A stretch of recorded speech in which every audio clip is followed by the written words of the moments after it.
Hi, and thanks for hitting the snooze button. My name is Neil Headley. Welcome to a special pre-Big Sunday episode of the snooze button. I tell you what, we got a special guest here, a very quick conversation that revolves around athletic performance and sleep. And it is, even though it's very brief, it is nothing short of eye-opening. I want to introduce you to my friend, Dr. Michael Grandner. He is a behavioral sleep medicine specialist and the director of sleep and health at the University of Arizona. You can find him on the Twitter machine at Michael Grandner. We'll tell you about some research that he and a partner have done into performance and whatnot. Before we get to that, which will be seconds from now, very quick mention, Monday's episode, a regular episode of the snooze button, is a do not miss. 3 very special announcements over the course of the show, and we also have another sleep specialist on with a unique perspective, and we'll open your eyes with that one as well. But right now, back to football, back to athletic performance, and Dr. Michael Grandner. Michael, even though it's a bonus episode of the show where we're going to deal with athletic performance and whatnot, I want to talk about your own performance for a second with the usual question that everybody on the show gets, bonus episode or not. How'd you sleep last night? I actually slept pretty good, even though I wasn't at home. I was at a hotel room, but I did pretty well. Hotel rooms are often an interesting, and that kind of dovetails into some of what we're talking because right.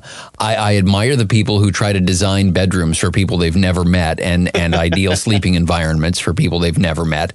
But I end up talking to a lot of, and we will going forward on this show as well, musicians, athletes, people who travel for a living, and the challenges with sleep that come along with it. I remember, when the baseball playoffs were kicking off, talking to Dan Shulman from ESPN, who covers baseball for ESPN Radio, and the interesting adventure of his life and the travel schedule and different hotels sometimes every night for weeks on end. So it's interesting watching how that impacts people. But you've got a new paper out that details even things like on-field performance. Now, one of the reasons this caught my attention, you and I have talked about this before. We had Dr. Ravi Alada on the show a few months back, who did this study of 40 years worth of baseball statistics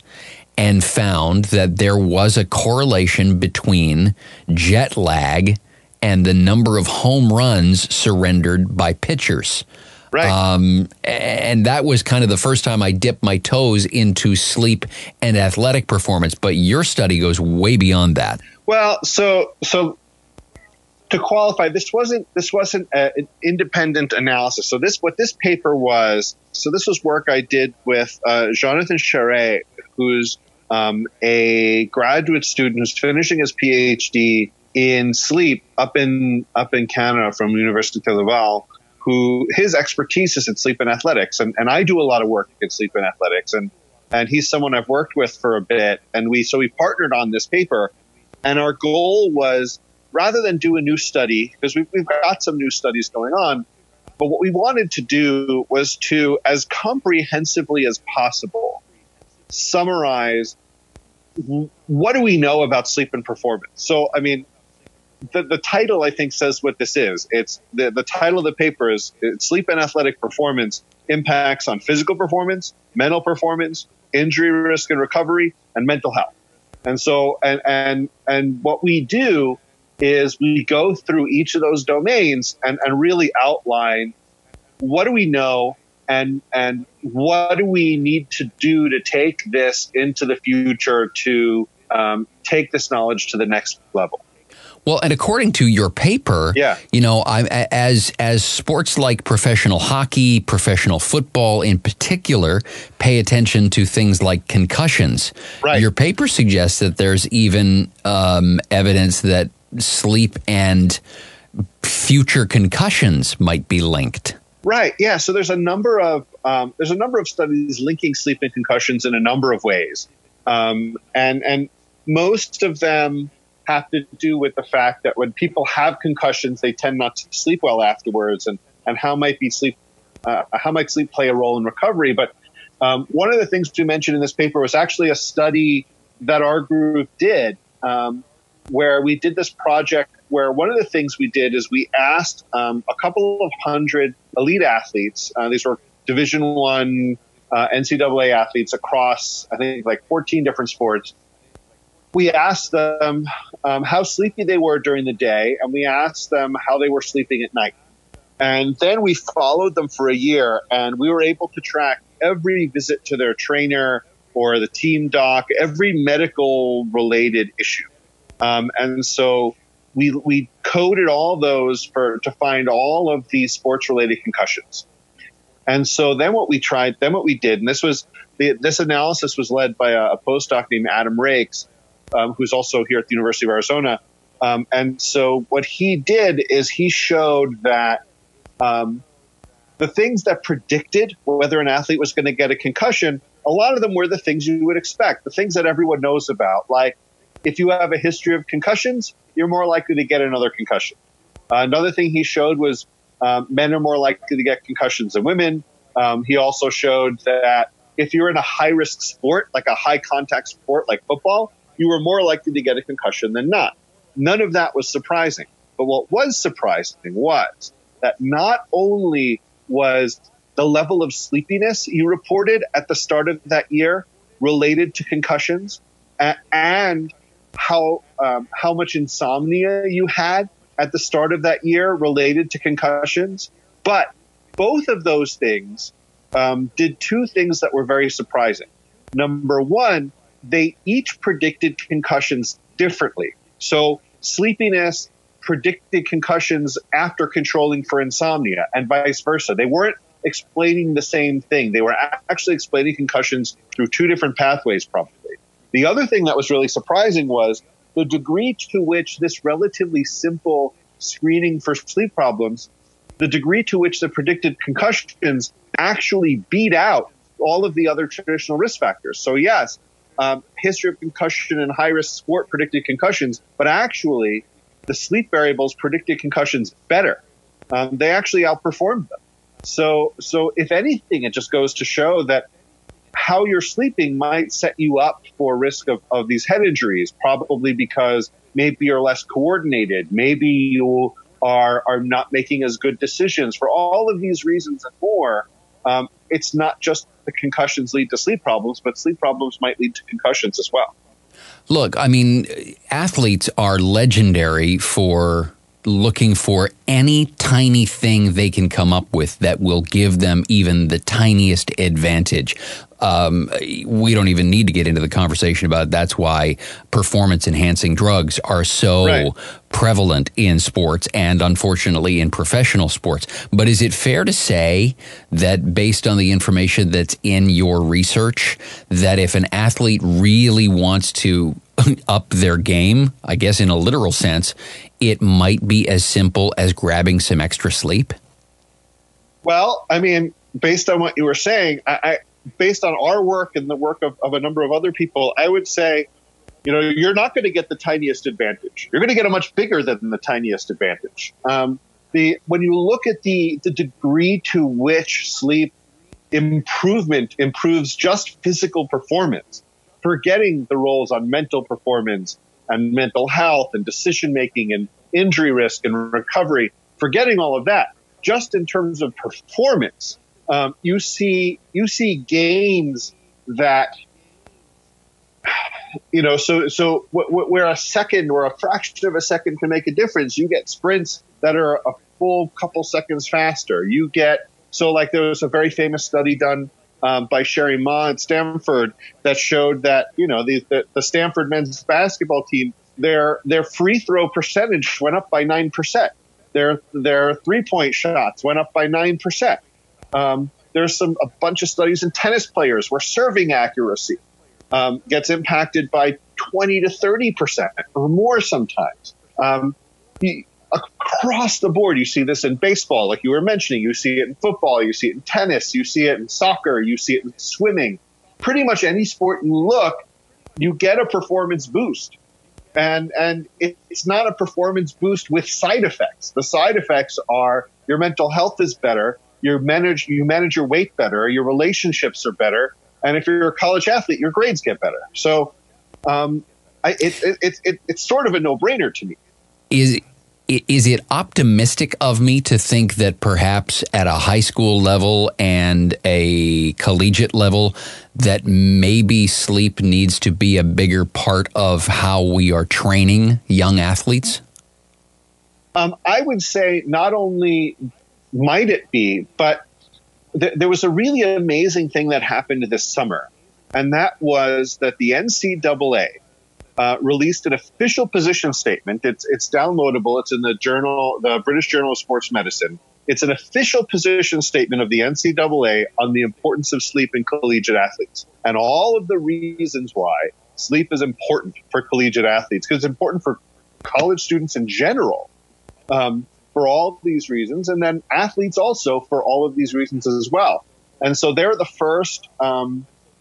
They're really the first major sports organization to, on paper, publicly have an official position that sleep is important and it's critical and it plays all these roles and it needs to be something that's prioritized. And interestingly enough, also this summer, relatively soon afterwards, the International Olympic Committee came out with their first position statement on mental health, which itself was groundbreaking. The IOC talking about mental health. Our conversation on mental health is changing around the world, and this is an example. But when you look at the official position statement from the IOC on mental health that came out this summer, there's a big section on sleep in there, and sleep as a part of mental health. And then if you read the section, it says, and all these other things too. And so I think the conversation around sleep is starting to change, and these organizations are really starting to publicly say, you know what, all this stuff we did, and all this stuff that was done in the past about tough it out and you don't need much sleep, and while you're sleeping I'm getting better in training and all this sort of stuff, that's wrong, and it sets you up for failure, not success. And it's great that even these organizations like the Olympics and the NCAA are coming out to say, yep, we're on board with that.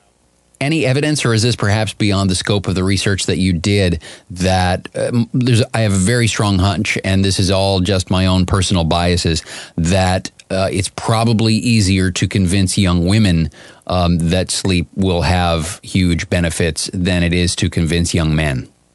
That's actually a fascinating question. I don't know that there's data on that in terms of who's more readily able to make changes. The reason I bring that up is because I have this illusion in my head that maybe, telling an athlete, particularly a young male athlete, that getting some extra sleep might have a performance benefit.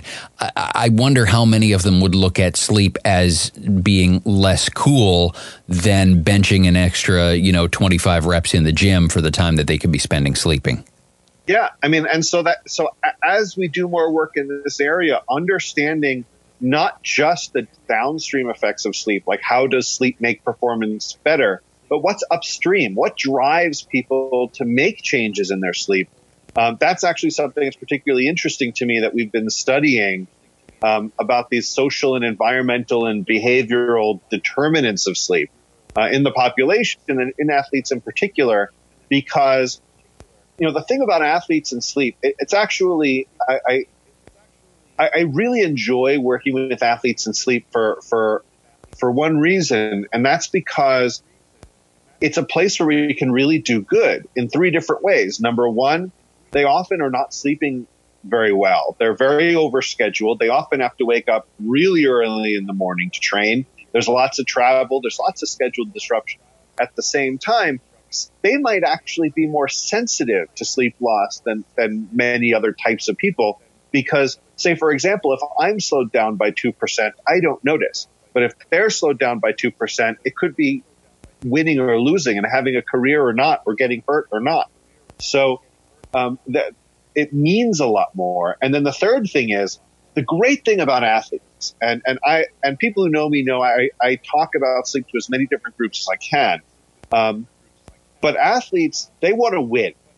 And if I can show them that this will help them win and be better, they'll do it. But other places, like going into corporate America going into business, going into banking, going into engineers and architects and all of these sorts of corporate sort of structures, they have a harder time believing it. And so if I can get but the athlete, they don't have that same sort of stigma. They just want to win. And so if I can show them to do it, they'll do it and they'll reap the benefits. And what's great is I can then say, look, if this is good enough for an Olympian, if this is good enough for a pro basketball player or a pro football player, it's good enough for you. Like, you're not a wimp for doing it, because unless you're going to call them one too.